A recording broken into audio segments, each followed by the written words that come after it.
of pupils and teachers, tests and health checks of all pupils and teachers as a prerequisite for accommodation, this release stated.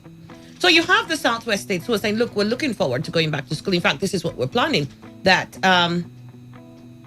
in August, and they said, I think they pegged it at 8th of August, 3rd of August as resumption for final year students for SS3. They're hoping they can have a conversation with WAEC and see if there can be an extension to the examinations, and also have that conversation with the federal government. And, of recent, we've had federal government saying WAEC will see who will write the examinations. We've also had federal government speak on the fact that schools are not to reopen yet, and even a particular caution to states to heed the advice of the federal government. How does this sit now? Well, it sits as the way it shows that there's autonomy for states and federal government to take the miss any time opportunity, I guess. That for them, they've overstayed. However, I think, like we said earlier on, when the federal government were rooting for any way to reopen schools, let all facilities be in place. All that could make it possible for this COVID-19 not to deal a big blow on students be in place. Because, you see, WAEC exams, whatever exams, only living humans can take exams. So if they do all those and make all the arrangements, nobody holds them. Even federal government were not holding anybody from reopening. They were only appealing to their conscience to make sure that they do the needful. All right, we got your thoughts there, Manuel. Opaka Dokubo joins us. He's the former chairman, NUJ Rivers State. Opaka Dokubo, good morning. Good morning, honey. Good morning, Rivers people. Let's get your thoughts. And the lands beyond. That sounds like you're about to tell a fairy tale.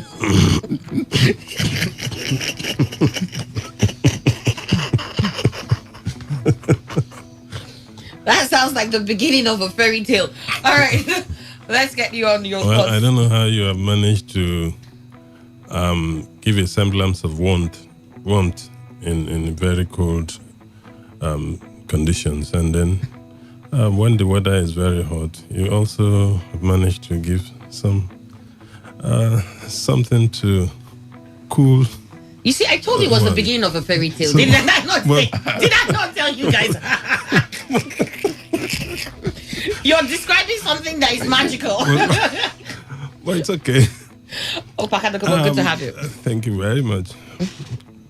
I honestly am beginning to buy into the idea that, yes, for those who ought to be writing WAEC, who are at the departure lounge, and then let them finish, somehow arrange for them to finish their secondary school, go out with a certificate and say, yes, this is where we are now. That one should be. Especially because those ones are even more mature than when you come down to the lower classes and even the primary and the kindergarten classes. At least those ones can, to a very reasonable extent, take care of themselves, and then they can heed to some of these protocols better than you find at the lower classes.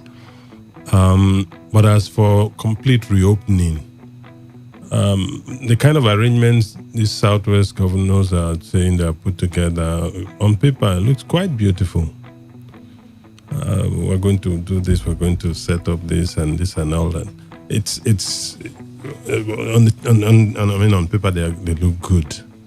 But how to implement them in an environment where some people still believe, oh, this is a scam, this is not true. I don't know the level of success that they will achieve. More than anything else, I fear it's about life and death here. So, for me, caution will be the watchword.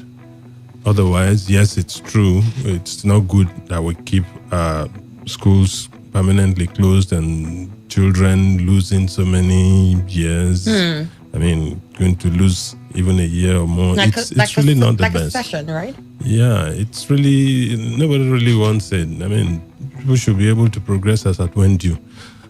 But is this really anybody's fault? There's a pandemic, and the world must adjust to that fact. That's so we need to, but. I mean, if there was a war ongoing, like a physical war, would you say, this war is hindering these students from going to school? So let's.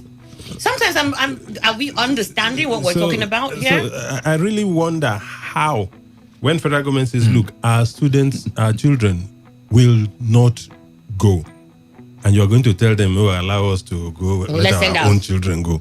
I don't know what they're going to achieve from the federal government. If you want to do your thing, just do. But if you approach the federal government and expect that they will now give you some form of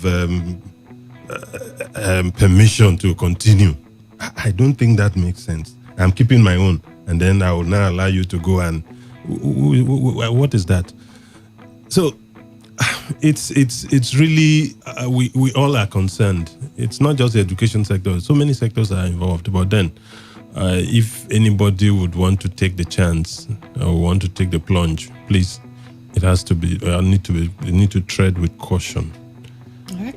That zone appears to even be the epicenter of this. Yeah, the Southwest. The pandemic in Nigeria. So if they are the ones that are saying we want to move on, I know the Southwest likes to show that we take education very seriously within this part. Yes, we know that, but then you should also take the health of your kids, your children, also very serious, and decide that at this point in time, what is best for them might be to miss this test if it is absolutely impossible to get it done otherwise. Miss it until when you have a coast that is clearer. I think again, it's the fact that a lot of people just think that COVID is something that is light. It's just it's not COVID. Some people still think it's something that Agbo will sort out. And so, we're not dying that much. So, but when you hear reports from other countries who have had mild cases and some were asymptomatic, and 3-4 months later they're coming back with serious crisis in their bodies, you begin to realize this is nothing to joke with. You have people from the UK who had in 2 months or 3 months back were asymptomatic, and they said, these were mild cases. They're returning now with hysteria. Some are losing their memories. Some have problems with their lungs now. Some outright heart failures. And you think that this is something that we should just send your kids to school. I think that the Southwest Dawn Commission, right? They were the ones that were meeting. Yeah. Maybe the Dawn Commission needs to revisit that again and decide what is really best. My word is just that education is for the living. They said that. I heard that argument that, but you know that we're having elections in Edo and Ondo. So if elections can go on, why shouldn't the students go to school? These are adults now. They are two different things. Quite different elections. things. Elections. Ibom State, Apia State, Kano State, continued payment. Brick wall. Reality.